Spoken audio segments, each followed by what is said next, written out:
আমাদের আসনে ভোটের ব্যবধান হলো মাত্র 2320টি ভোট, আর আমাদের এই ভোট বাতিলকৃত ভোটের সংখ্যা আমার আসনে 4381। তো আমরা যেটা ধারণা করছি যে 4381-র মধ্যে মোর দেন 80% ভোট, এটা আমার সেই ধরনের ভোট যেই ভোটটা নির্বাচন কমিশন বিভ্রান্ত করেছে জনগণকে, এবং সেই জনগণকে বিভ্রান্ত করার দায় আমি মনে করি জনগণের কাঁধে না চাপিয়ে নির্বাচন কমিশনের নিজেদের কাঁধে এটা দায় নেওয়া উচিত। এবং এখানে যে নির্বাচন কমিশনের যে বিধি আছে, সেই বিধিতে এটা আছে যে যদি কোথাও সিল পড়ে, সেই সিলের কোন প্রার্থীকে ভোট দিতে চেয়েছে প্রার্থী এই ভোটার, সেই তার ইচ্ছাটা যদি শনাক্ত করা যায় যে সে এই প্রার্থীকে ভোট দিতে চেয়েছে, তাহলে সেই ভোটটা সেই প্রার্থীর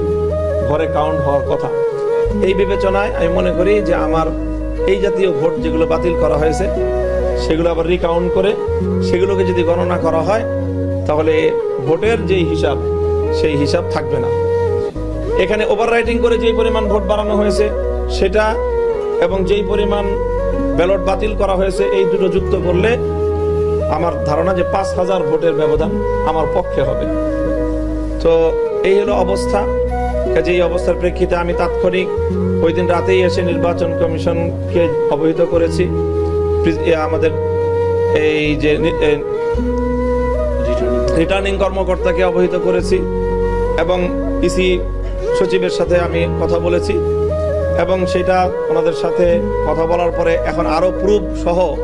যাবতীয় সকল কাগজপত্র ডকুমেন্ট সহ আমরা সেগুলো তাদের কাছে সাবমিট করলাম। এখন আমাদের পরিষ্কার কথা যে যেই ভোটাধিকার প্রতিষ্ঠা করার জন্য, জনগণের ভোটাধিকার সংরক্ষণ করার জন্য যে আমাদের সংগ্রাম, আমাদের যে আন্দোলন, সেই আন্দোলন এবং সংগ্রামকে সফল করতে হলে জনগণের ভোটাধিকারকে যদি সংরক্ষণ করতে হয়, তাহলে আমাদের এই আন্দোলন থেকে পিছিয়ে আসার কোনো সুযোগ নেই।